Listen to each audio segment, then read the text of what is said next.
दिल्ली की सियासत काफी तेज है। सभी की नजर टिकी हुई है अरविंद केजरीवाल की गिरफ्तारी को लेकर। कुछ दिन पहले ही हमने देखा था कि उनकी जो न्यायिक रिमांड है वो 1 अप्रैल तक बढ़ा दी गई थी, जिसके बाद आज यानी 1 अप्रैल को एक बार फिर से उनकी पेशी हुई दिल्ली के राउज एवेन्यू कोर्ट में। हमने देखा कि इस दौरान अरविंद केजरीवाल ने जो डिमांड किया वो काफी आश्चर्यचकित करने वाला था। हमने देखा कि रामायण, गीता और हाउ प्राइम मिनिस्टर डिसाइड, इस तरह की किताबों की डिमांड उन्होंने कोर्ट से की, जिसके बाद कोर्ट से उन्हें मंजूरी मिल गई। लेकिन सवाल ये खड़ा होता है कि आखिर अरविंद केजरीवाल को इसकी जरूरत क्यों पड़ी।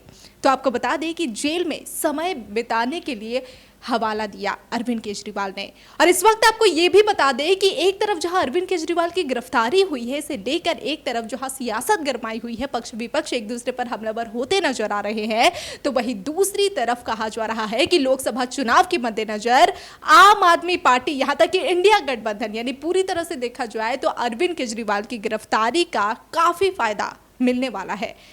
ये फायदा क्यों मिलेगा, इस पर हम चर्चा करेंगे। लेकिन इससे पहले आपको बताते हैं कि अरविंद केजरीवाल की रिमांड कब तक बढ़ाई गई है, जेल में उन्हें कब तक रहना पड़ेगा, आगे ईडी उन पर क्या एक्शन लेगी और लोकसभा चुनाव पर क्या कुछ असर उनकी गिरफ्तारी का पड़ने वाला है। देखिए ये रिपोर्ट। दिल्ली की राउज एवेन्यू कोर्ट ने सोमवार को मुख्यमंत्री अरविंद केजरीवाल को 15 अप्रैल तक न्यायिक हिरासत में भेज दिया। केजरीवाल ने जेल में समय बिताने के लिए 3 किताबें, भगवद गीता, रामायण और हाउ प्राइम मिनिस्टर्स डिसाइड के लिए एक आवेदन दायर किया था, जिसे कोर्ट ने मंजूर कर लिया है। कथित उत्पाद शुल्क नीति घोटाले से संबंधित मनी लॉन्ड्रिंग मामले में उनकी पहले से बढ़ाई गई ईडी की हिरासत समाप्त होने पर उन्हें राउज एवेन्यू कोर्ट की जज कावेरी बावेजा के सामने पेश किया गया। सोमवार को भारी सुरक्षा के बीच सीएम केजरीवाल को कोर्ट में पेश किया गया।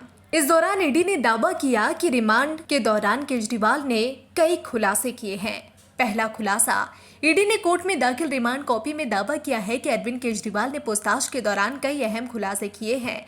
पुलिस ने इसमें लिखा है कि अरविंद केजरीवाल ने पूछताछ में कबूल किया कि विजय नायर, जो कि अरविंद केजरीवाल का करीबी बताया जा रहा है, वो उनका नहीं बल्कि आतिशी और सौरभ भारद्वाज को रिपोर्ट करता था। मेरी बहुत कम बातचीत होती थी। दूसरा खुलासा, ईडी ने दावा किया है कि खुद विजय नायर कह चुका है कि वो एक कैबिनेट मिनिस्टर के आवास में रहकर आबकारी नीति बना रहा था। सीएम कैंप ऑफिस से वो काम करता था और इस पर केजरीवाल गोलमाल जवाब देकर कह रहे थे कि कैंप ऑफिस में कौन काम करता है, इतना उन्हें सीधे तौर पर जानकारी नहीं रहती।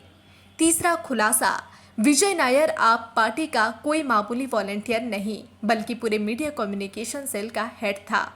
चौथा खुलासा, केजरीवाल को विजय नायर के कई व्हाट्सएप चैट दिखाए गए जो कि उनके करीबी रिश्तों को दर्शाते हैं, लेकिन अरविंद केजरीवाल ने किसी सवाल का जवाब नहीं दिया।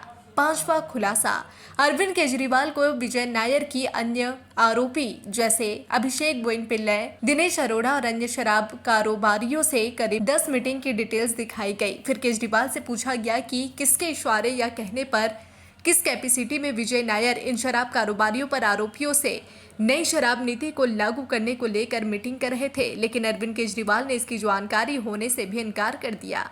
छठा खुलासा, अरविंद केजरीवाल को गोवा इलेक्शन में इस्तेमाल 45 करोड़ रुपए से जुड़ी CDR location, call record, Goa की उस हवाला फॉर्म की IT डिक्लेरेशन, उम्मीदवारों को दिए गए कैश की डिटेल यानी पूरा मनी ट्रेल दिखाया गया। साथ ही उस आप वर्कर के बयान भी दिखाए गए जिसके अकाउंट में हवाला के जरिए गोवा पहुंचा 45 करोड़ रुपए में से 2,20,344 रुपए इलेक्शन में इस्तेमाल के लिए अकाउंट में पहुंचा। इस पर ईडी ने दावा किया है कि केजरीवाल ने इस पर कोई स्पष्ट जवाब नहीं दिया।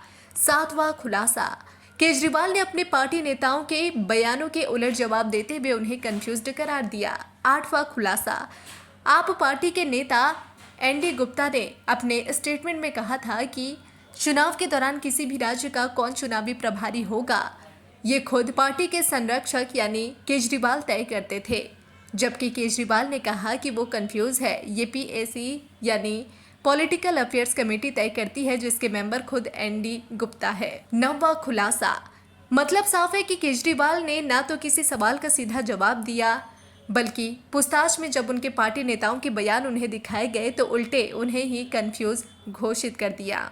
तो जैसा कि हमने देखा कि 15 अप्रैल तक ये रिमांड बढ़ाई गई है और 3 किताबों की डिमांड अरविंद केजरीवाल ने की है। तो वहीं अगर नजर डालें लोकसभा चुनाव पर, तो इसी महीने यानी 19 अप्रैल से 7 चरणों में लोकसभा चुनाव शुरू होने वाले हैं। 7 चरणों के मतदान के बाद आखिरकार नतीजे सामने आएंगे जून महीने में।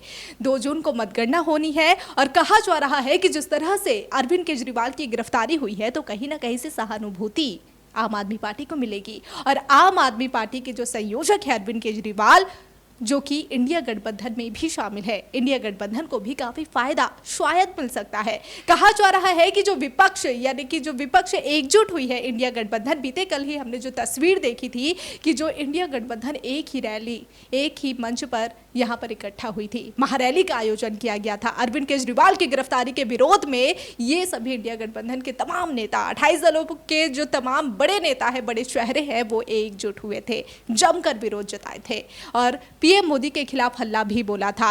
और इसी तरह अगर हम देखें तो दिल्ली की सड़कों पर कोई अरविंद केजरीवाल की गिरफ्तारी के विरोध में, तो वही अरविंद केजरीवाल के सीएम के पद से इस्तीफा देने की मांग को लेकर लगातार मांग कर रहे हैं इस्तीफे की।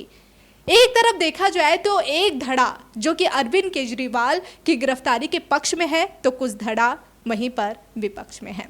सबकी नजर यहां पर टिकी हुई है कि लोकसभा चुनाव पर क्या कुछ असर पड़ता है। और आपकी नजर बने रहे डिजिटल खबरीलाल पर। खबरें आपकी नजर हमारी।